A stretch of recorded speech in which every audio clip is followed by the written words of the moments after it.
महान आचार्य चाणक्य ने कहा था कि जिस व्यक्ति ने ये समझ लिया कि क्या, कब, कहाँ और कितना बोलना है, तो उस व्यक्ति को सफल होने से कोई रोक नहीं सकता। ऐसे व्यक्ति की सफलता सुनिश्चित है।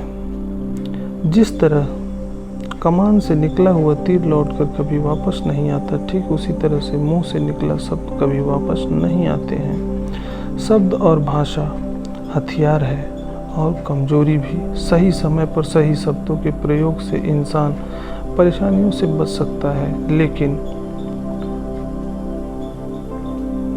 बिना सोचे समझे बोले एक शब्द इंसान की मुसीबत को बढ़ा देते हैं। द्रौपदी का ये बोलना कि अंधे का पुत्र अंधा ही होता है, महाभारत के युद्ध का मुख्य कारण बना था। आज भी लोग अपनी जवाब का इस्तेमाल दूसरों को नीचा दिखाने और खुद को बड़ा बताने के लिए करते हैं, लेकिन जो समझदार और सफल इंसान होते हैं वो ये अच्छी तरह से जानते हैं कि उन्हें किस वक्त कितना और क्या बोलना है।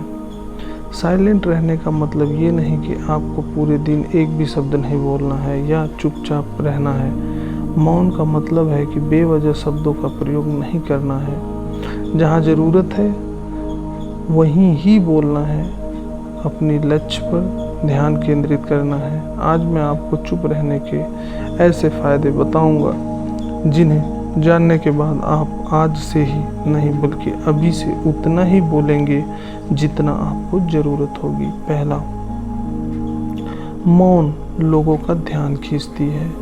महान आचार्य चाणक्य अपनी चाणक्य नीति में बताते हैं कि उन्होंने अपने हजारों शत्रुओं को अपनी खामोशी से परास्त किया था। वो खामोश रहकर अपने शत्रुओं को विचारों में उलझाए रखते थे और सही समय आने पर वह अपने दुश्मनों को ईंट का जवाब पत्थर से देते थे।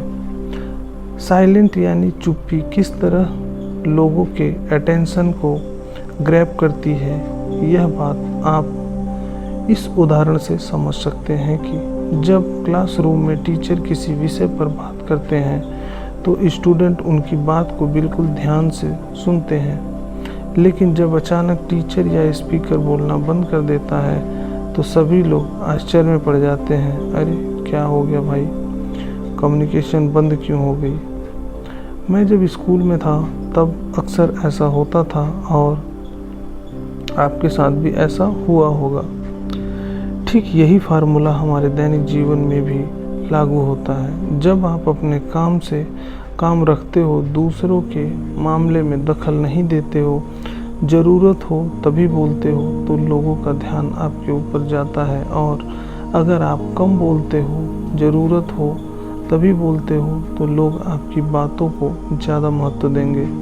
लोग आपकी बात को उन लोगों की तुलना में ज़्यादा प्रेफरेंस देंगे, ज़्यादा याद रखेंगे जो लोग बिना ज़रूरत के बकबक करते रहते हैं। दूसरा, मौन बातचीत में मदद करता है। शांत रहना मोल भाव यानी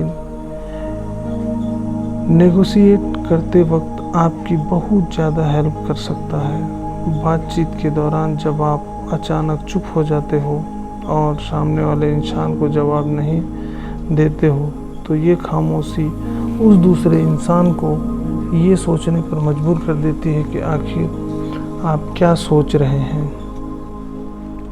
तो फिर इसी चीज़ का आपको फ़ायदा उठाना है। सामने वाले को ये सोचने दें कि आप क्या सोच रहे हैं। मान लो आप कोई डील फाइनल कर रहे हो, ये सामने वाली पार्टी को जल्दी से यस या फिर नो कहकर जवाब मत दो। कुछ सेकंड का पॉज लो। आपकी ये चुप्पी सामने वाले इंसान को परेशान करेगी और वो सामने वाला इंसान बोलकर आपकी इस खामोशी को भरना चाहेगा। उनको सारी बातें बोलने दें जिससे आपको बातचीत आगे बढ़ाने में मदद मिलेगी और आपका साइड बातचीत के दौरान ज़्यादा भारी रहेगा। तीसरा, मौन आपको विश्वास बनाने में मदद करता है। अगर आप एक मजबूत रिलेशनशिप बिल्ड करना चाहते हो तो उससे पहले आपको ट्रस्ट यानी विश्वास बिल्ड करना होगा, और विश्वास तभी बिल्डअप होगा जब आप सामने वाले इंसान की बातों को ध्यान से सुनेंगे, यानी बातचीत के दौरान बोलेंगे कम और सुनेंगे ज़्यादा। ऐसा करने से दूसरे इंसान को लगेगा कि आप एक अच्छे इंसान हो, सामने वाले की बात को अच्छे से सुनते हो, किसी को भी नज़रअंदाज नहीं करते हो, और तभी तो वो आपके बातों को अच्छे से सुनेगा और ट्रस्टफुल होगा। चौथा, उत्तर प्राप्त करें। अब आपने ऐसे कई सारे लोगों को देखा होगा जो कोई प्रश्न पूछने के बाद रुकते नहीं हैं, अपनी बकबक चालू रखते हैं या फिर दूसरे को बोलने का मौका ही नहीं देते।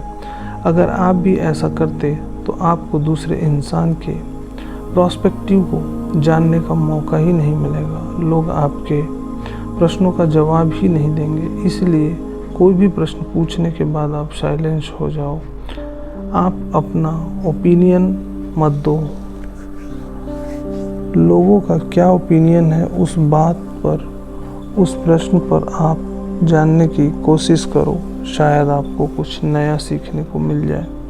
कुल मिलाकर आप प्रश्न पूछने के बाद जितना जल्दी चुप हो जाओगे, आपको उतना जल्दी आंसर मिलेगा। स्वामी विवेकानंद जी, जो अपनी बुद्धिमत्ता और विजडम के कारण पूरी दुनिया में जाने जाते हैं, उनमें भी ये क्वालिटी देखने को मिलती है। वे भी अपने गुरु रामकृष्ण जी से जब भी कोई प्रश्न पूछते थे तो अपना ओपिनियन तो बाद में देते थे, लेकिन पहले प्रश्न पूछने के तुरंत बाद चुप हो जाते थे ताकि उनके गुरुदेव की क्या राय है उस प्रश्न को लेकर, उस बात को लेकर ये जान सकें। पांचवा, नम्र शक्ति।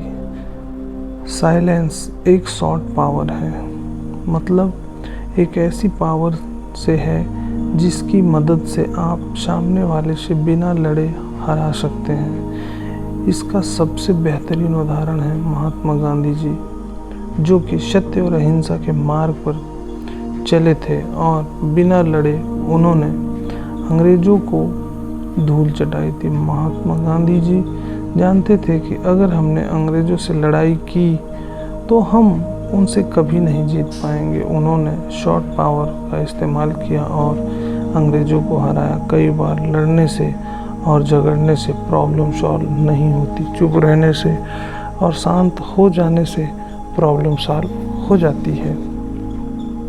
छठा, विचारशील मौन।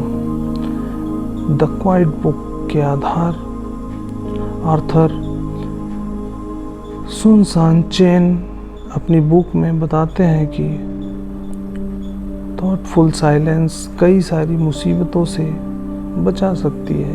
एक लड़का लैपटॉप खरीदने जा रहा था, तभी उसको रास्ते में वर्षों पुराना एक दोस्त मिलता है जो उसको बोलता है कि तुम जहाँ लैपटॉप खरीदने जा रहे हो उसी के पास में एक घर है, वहाँ ये सामान डिलीवर कर देना। वो अपने दोस्त को ना नहीं बोलता और उसका सामान ले लेता है, लेकिन जहाँ सामान डिलीवर करना था वो घर उस दुकान से काफ़ी दूर था। उसका बहुत सारा समय बर्बाद हुआ। उस आइटम को डिलीवर करने के बाद में जब वह दुकान पर पहुंचा तो वह दुकान बंद हो चुकी थी। उसे अपने दोस्त के ऊपर बहुत ज़्यादा गुस्सा आया। इसलिए हमें हमेशा हाँ नहीं करनी चाहिए, ना कहने और साइलेंस के पावर को समझना चाहिए।